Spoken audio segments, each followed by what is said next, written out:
So hey guys, today I'll be reviewing Windfall, an Otter Body Experience. It's a book written by Tempe O'Kun, which is a collection of short stories and adventures set in the Windfall universe. The book features Kylie and Max, the protagonists from the first novel. Now, I have to preface this by saying that when I first purchased this book, I thought it was general audience, or at least I anticipated that it was going to be for the most part. Now, I guess perhaps that was an erroneous assumption because there were a couple of sex scenes in the novel, but I don't have a problem with sex scenes when they're relevant to the plot, in which case was the case with the first book. However, I'm not a fan of stories where the main characters have no other purpose than to just have sex. You know, gratuitous sex scenes just, to me, they just don't do it for me. I mean, if that's your thing, that's fine, but I don't read books just for sex scenes. I read books for characters that I care about having sex. You know, if that makes sense to you guys. But, you know, if it's just like a short story where Bob and Linda go and do it just for whatever reason, it's like I'm not a fan of that. I'm not here for, for stories that are just well, I don't know a good way to say it, but I like there to be I like to know the characters that are having a relationship and not just be peeking in on them while they're doing naughty things, which is, it's normal, and not sex shaming or anything like that. It's just I want it to have a purpose. I want the relationship to mean something. And in this case, some of these stories did not really fit that criteria for me.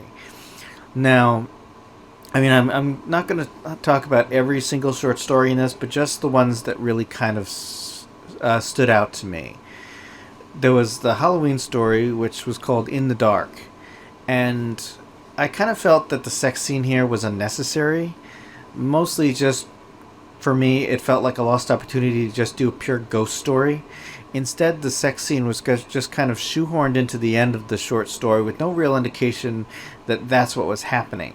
There was no mention of legends, and the outdated clothing that the author remarks upon are not unusual when you consider the fact that it's Halloween.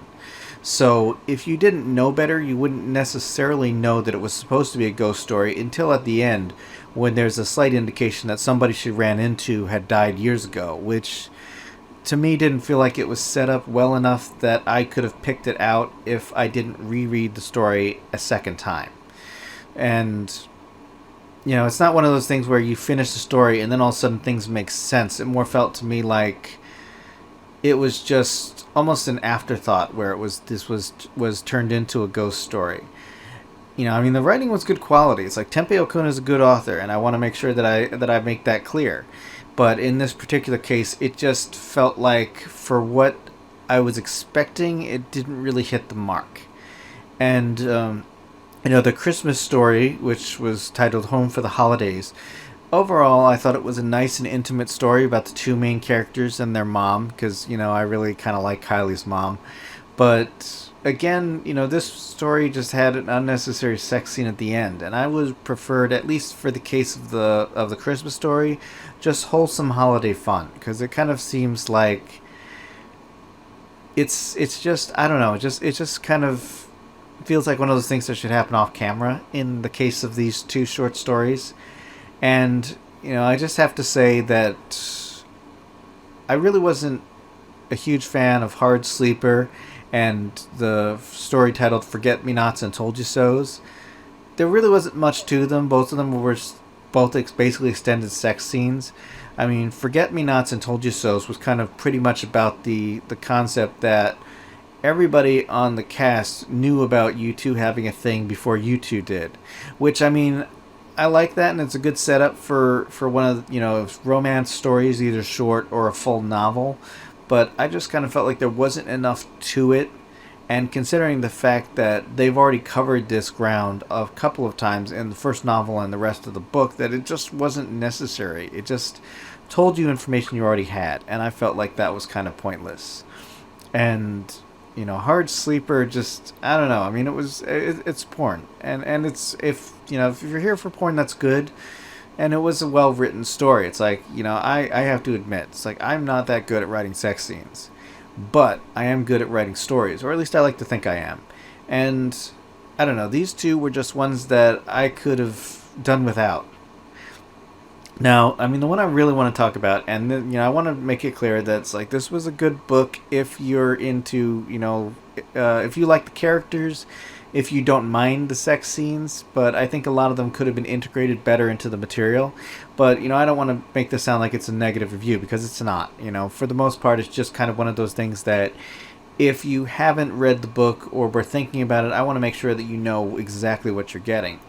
And in the case of the titular story, which I finally get to at the end, and it's probably good that it was at the end because, I definitely wanted to read this particular story, Otter Body Experience. This is the reason why I bought this book in the first place. Both the subject matter and the cover image attracted my attention. It's at its core a body swap story, which, is illustrated beautifully on the cover by the facial expressions. For some reason, the guys are always a little bit more shocked to be in a girl's body, and the girls are just kind of like, hey, this is fun. Maybe it's just, I don't know if that's universal. I haven't really read too many of them, but I don't know. It just kind of seemed like that's the response I would expect if, a couple just, switched bodies like that. The guys are just always kind of like, oh, this is weird, but the girls are just kind of like, hey, I want to see what this can do. And that's kind of the attitude that they take. And Kylie and Max, in their search for proof of the supernatural, come across what they think is metal slap bracelets that ends up switching their bodies. And, as expected in a kind of, I guess, lighthearted, comedic, kind of supernatural story, shenanigans ensue. The writer does a great job of having each one describe what it's like to be the other species and gender, which is one of the things I was looking forward to when I was reading this story. Because, Tempe O'Kun does a really good job of writing the furry aspects of a story. Not just having them be like humans with animal ears and tails, but actually making the species relevant to the character, to what they say, to what they do. I might have referred to, in my review of the first book, the otter cursing, which of course is hilarious, just how the otters swear in terms of profanity. It's like, it's not even profane, but it's just funny. And, definitely, if you're looking for tips and suggestions on how to work furry species into stories, I would definitely say Tempe O'Kun is your master by example.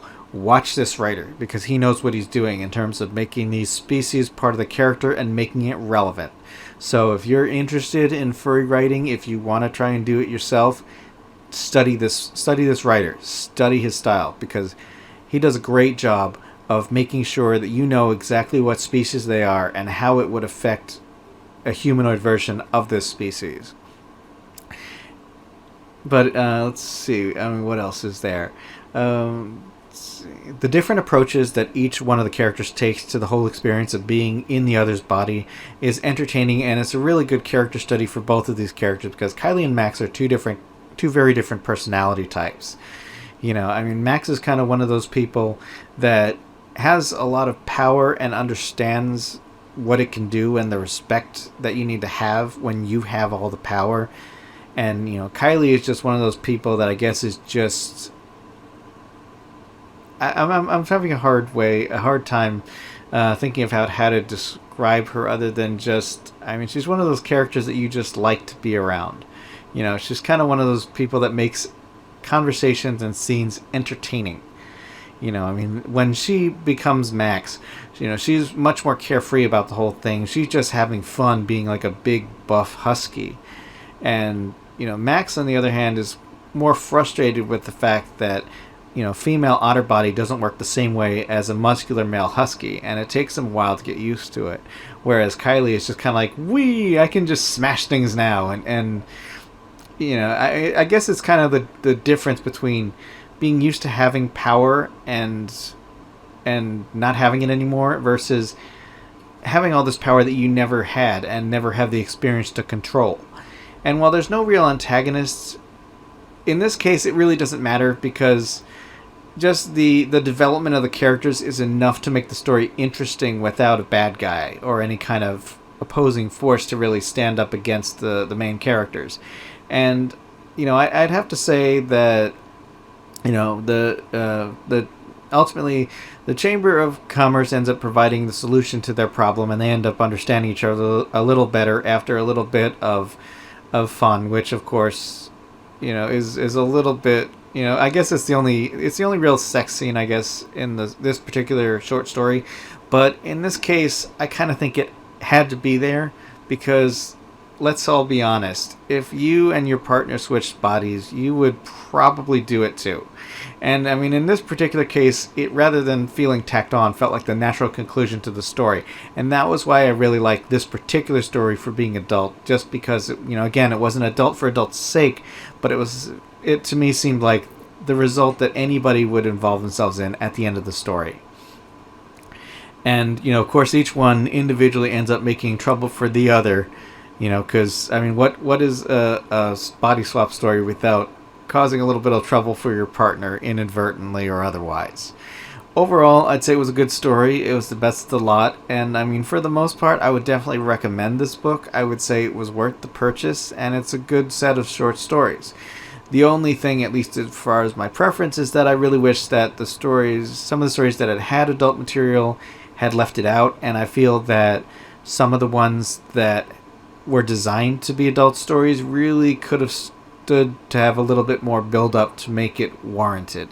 I mean, overall, I'd say the impression of this book was positive. I enjoyed it a lot, and of course Tempe O'Kun is a good author, but it's also somewhat one of those things that I think is a little bit of a problem in terms of furry publishing, in that if your cover does not imply adult work, I think that it perhaps should be indicative in some other way. I mean, I'm not sure. I don't really mean to say that you need a warning for anything you come across, but I think it's important that, at least insofar as the face that we share, there needs to be more general audience stuff, I guess, if that makes sense, because it's sometimes hard to recommend furry writing to other people, especially people outside of the fandom that we might want to introduce to what we do, who we are.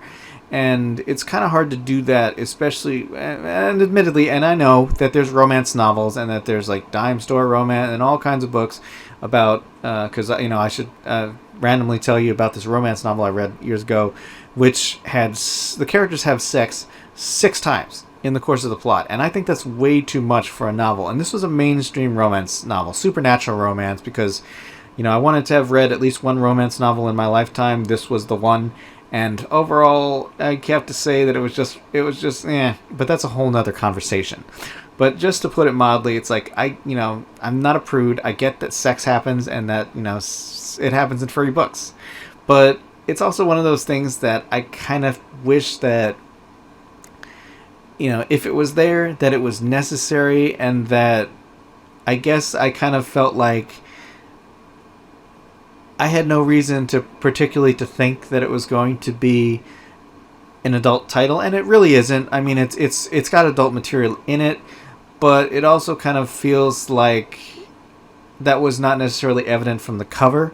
So if you purchase Windfall and Otter Body Experience and do not expect adult material, just be aware that there is adult material in there. And that's really all I guess I want to say about that.